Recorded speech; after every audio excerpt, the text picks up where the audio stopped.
What's up, everybody? This is the Unstuck Podcast, and I'm your host, Drew Cost. Do you ever feel that you're trying to be somebody else when it comes to making your content and it's just not working? I have the solution for you today. So, I get this question asked a lot. What are my favorite ways of creating content or teaching about content? Or what are some things people should always do? Now, I'm going to always say, follow what comes natural to you first and then challenge yourself. So I'll start off by sharing some of my favorite ways that I create content, and you can choose to not follow them as well. When it comes to creating content, I'm always going to tell people and suggest your audience wants something from you that my audience may not want. My audience wants something from me that they may not want from you. Neither is bad. It's all going to boil down to what does your audience want from you. As a business owner, you want to think about what do they want from you and are you willing to give them that? As a hobbyist, it doesn't really matter. You can post and create content based on whatever you would like. So my favorite ways, I'm going to give 3 ways that I love creating content that makes sense for me. I'm a dad, husband, I do multiple things. So one of my favorite ways to create content, which helps me save time, is I call it BTS, behind the scenes. This is me doing various tasks or work. It could be me working out. It could be me working on a project. I usually do that, and I usually have it sometimes muted so that any information that I'm saying that's important to a client is not repeated. So I usually would have the camera maybe in front of me, on the side of me, behind me. It doesn't really matter, but it's behind the scenes. The reason why I like behind the scenes is because people get to realize that I am a human being. I never want to think people that I'm AI. I'm not AI. I have nothing against AI, but I am not AI. I'm a human being. I have real emotions. I take days off. I get burnt out sometimes. And I want people to know and understand that. Why would I want that, Drew? Because people do business with people who they trust and they like. If they think that I'm a mutant and that I never get a chance to back away, they may feel that they need to do that same thing, and I never want that. So behind the scenes is my top one. The second one would be just straight video. If you put me in front of a mic or a camera and you tell me to just talk, I now don't have a problem doing that. And it's because I practiced a lot of times. So when people feel that they are not good at speaking in front of a camera, it's because they haven't practiced yet at doing that. And that's perfectly fine. You can fix that. With me doing videos, I'm more comfortable with it because I'm always thinking that I'm talking to one person on the other side of the camera, not a million. If I speak in front of a crowd, it's actually easier because I get to feed off of the crowd's energy, their emotions.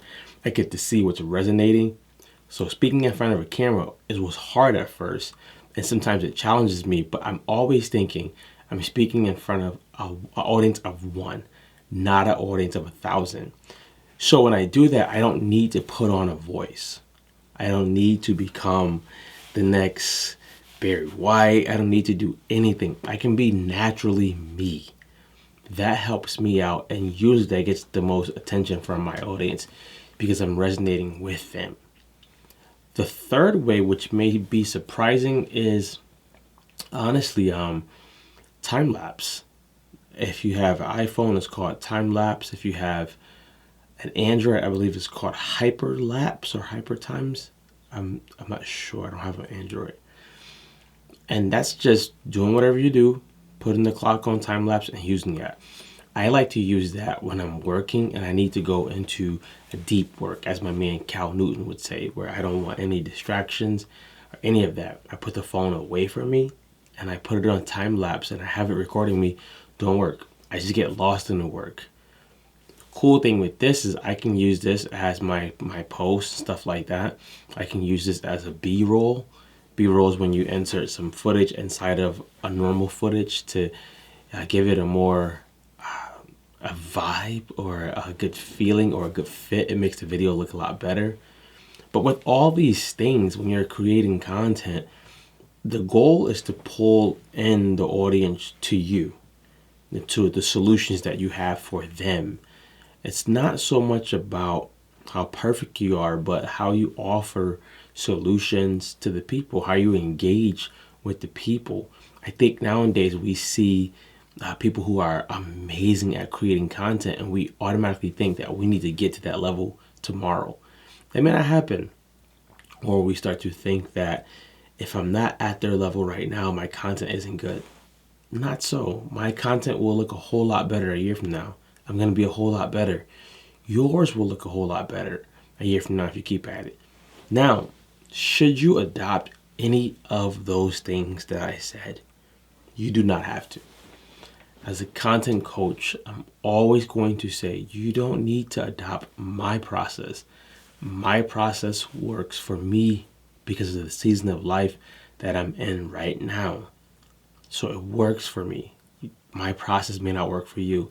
Like right now, I'm shooting this video at 4:26 a.m. Eastern Standard Time. That may not work for you. Why does that work for me?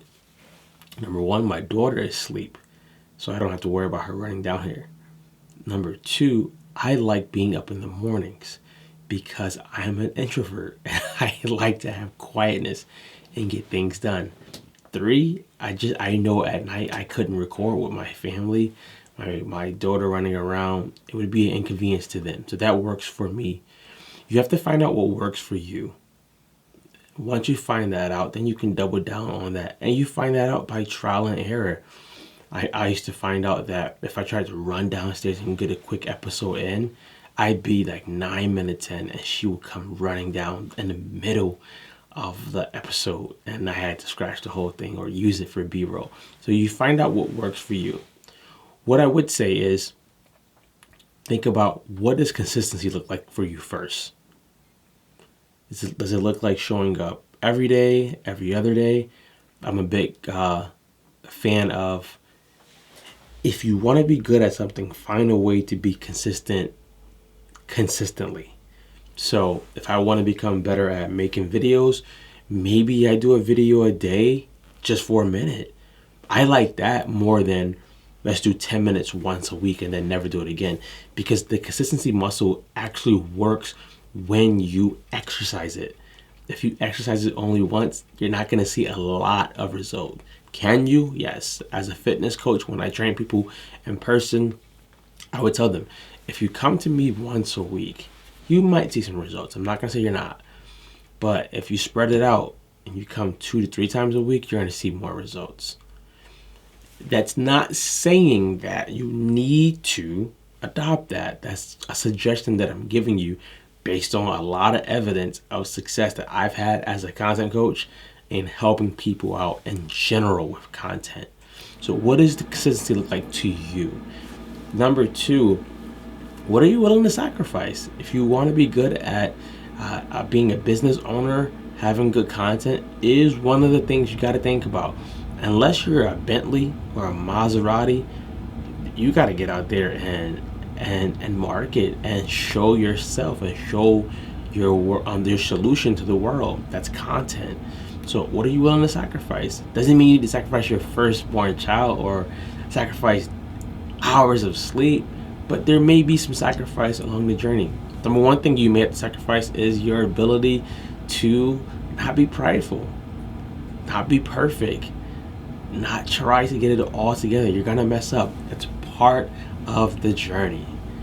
And the third thing I would say, why aren't you starting now? Just start with what you got, where you're at. And you'll realize, you'll start to figure things out. You'll start to get more equipment if that's your desire. You'll start to feel more comfortable, but none of it will start until you start. So if I was to give you an assignment or a challenge for today, I want you to write down, what are the top 3 ways you like making content? And then I want you to write down, what are the top 3 ways you like viewing or engaging with content? Maybe you like blogs, maybe you like vlogs, maybe you like behind the scenes. And then I want you to pick one of those things to do for the next 7 days. Pick one of those things and do it for the next 7 days. If you're gonna do that, drop your name in the comments so I can cheer you on. Get unstuck, guys, and be great. Hey guys, thank you so much for listening to the episode. To help us spread the word of hope, getting people unstuck, and getting people real life information, we would love if you hit the subscribe button, if you like this, and if you share this.